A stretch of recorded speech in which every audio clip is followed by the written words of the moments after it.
know, first thing you might want to do, you know, check how it corner. Oh, that's power. The power's there. Check how does it take off? Oh!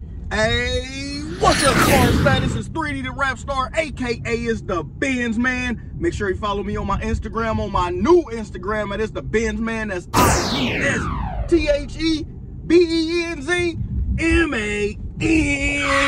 And in today's video, I got a classic for y'all. The top 5 things and tips before you buy a used Mercedes. I got a full tank of gas in my E-Class Benz. I got the S600 through the AMG in. Mashing up the block, they can't see through tents. Why my G-Wagon gotta be so dipped?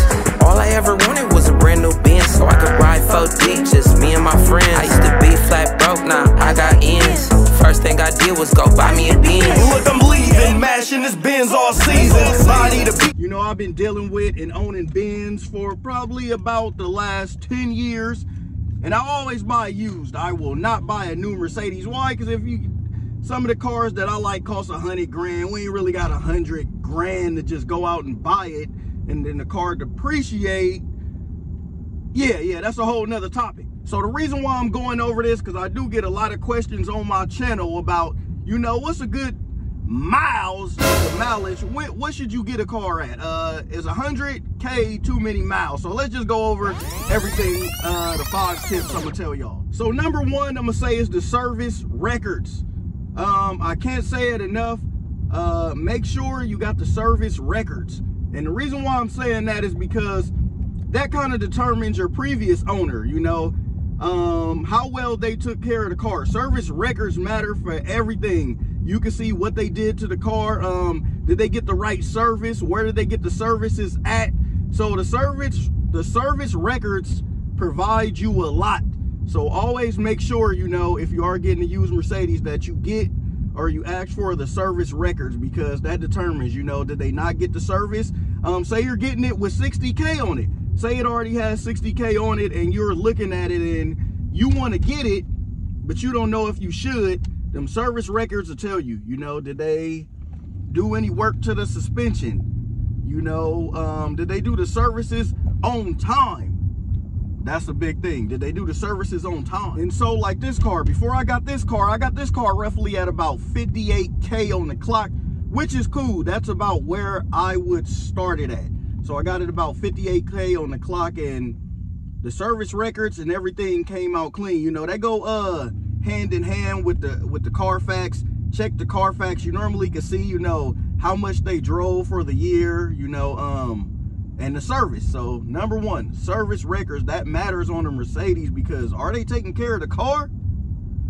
Or do they not care about this thing? Some people just get in and go. Number 2, I'm gonna say it's owners. You know, how many, I'm gonna say owners and mileage, because all that matters. And the reason why that matters is because your owners, if you got 5 owners, you know, to me, I don't want to buy it. I'm not gonna buy it if it's 5 owners at 20K on the clock. The reason why is because, okay, that's just what my right mind is telling me.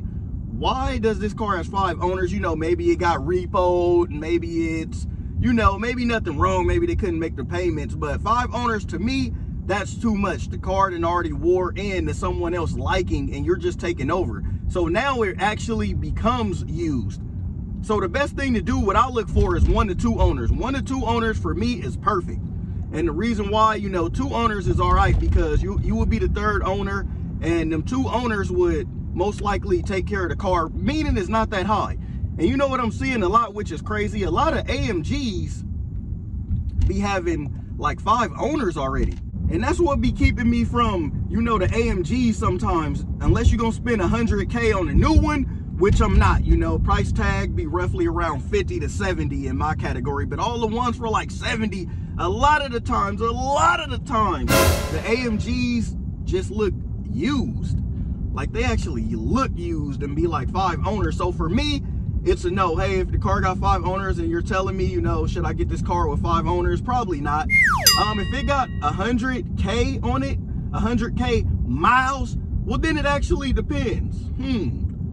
Was it one owner? Okay, yeah. Was it 2 owners? Still, yeah. Was it 3 owners? Maybe, yeah. But it go back to the service record. So if it's 100K on the clock already and you're gonna buy it and it got 3 owners, check the service. See if they did all the major service, especially if it's like a S-Class, you know, a S550 coupe or a S-Class in general, or a CL, something with the where the suspension can go bad. At 100K, they should have already, you know, did any big major service. So for number 3 is real easy and it's a quick one. Don't look for an all-out used Mercedes. Look for a certified used Mercedes. Look for a certified Mercedes. Don't just look for a used one. You know, Harry's lot is probably not gonna be in the best condition because they gonna have Mercedes, Acuras, Hondas, any car they could probably get from the auction and just put it on the lot without really checking for it, without really checking if it's a good car. But what you do want to do is get it from maybe like Honda of Texas, Honda of Oakland, Honda of Cincinnati. You get what I'm saying? Even if it's a Honda dealer, because they're going to certify the car as a Benz on the trade-in. They inspect it, put new brakes on it, you know, especially a Mercedes dealer. Mercedes-Benz of blah, blah, blah. They're going to have, you know, the certified Benzes, because before they sell you the car, they're going to make sure it's all right. They're going to change the brakes. They're going to give you new rotors, in which basically they're going to clean it for you. It's basically going to be a brand new car to you. It's going to be a brand new car. So that's the number 3. Buy from a reputable shop.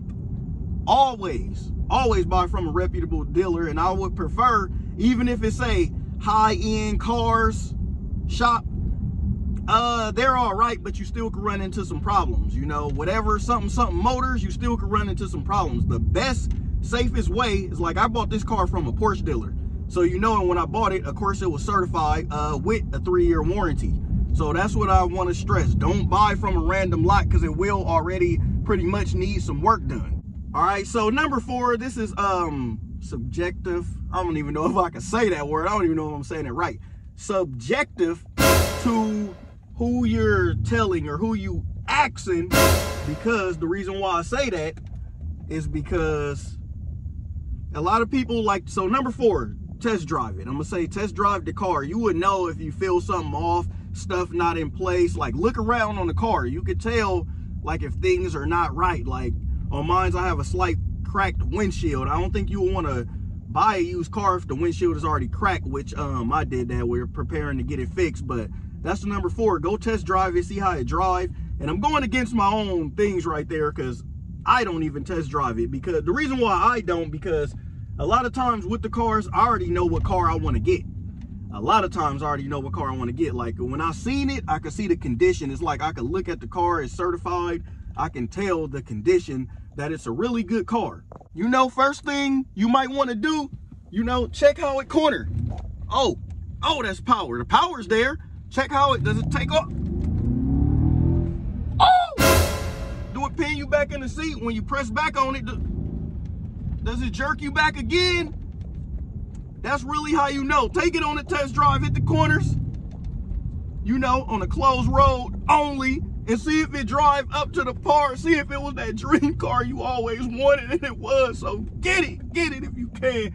Get it if it makes sense. Only get it if it makes sense. So number 5, I'm gonna say, look at the car. Just look at the, when you first get there, or you checking it out online, unless you use, wait, I gotta bring up something. Unless you use Carvana, it looks like that's where everything is switching to, like, buying stuff online. But if you switch to something like that, then some of these tips might not help you. I mean, they might when they bring the car off the truck. But number 5, if you are going down there, look at the car. A lot of times you could, like, look under, like, right here to see if it has a lot of damage. You could look, like, under there, like, do they hit stuff? How does the body frame look on the car? Like, just the overall appearance and look of the car you're getting should play a role in it. You know, when you go to look inside, does it look clean? Does it feel new? Does it smell like someone's been smoking in the car? And then you want to open it up, get in there, and, you know, make sure if it's a V8, it still say V8. You know, make sure these are intact. Make sure everything is just, you know, it don't gotta look as best as an engine. A lot of compartments is gonna be dirty, but make sure everything is still intact. Just make sure the overall car still looks good. That's what you're looking for. That's it. That's all you're looking for. And I hope this video helped some people. It wasn't a very long video, but I hope to help some people, you know, make a better purchase. Leave comments, questions down below, anything you have. Signing off, Benz Man.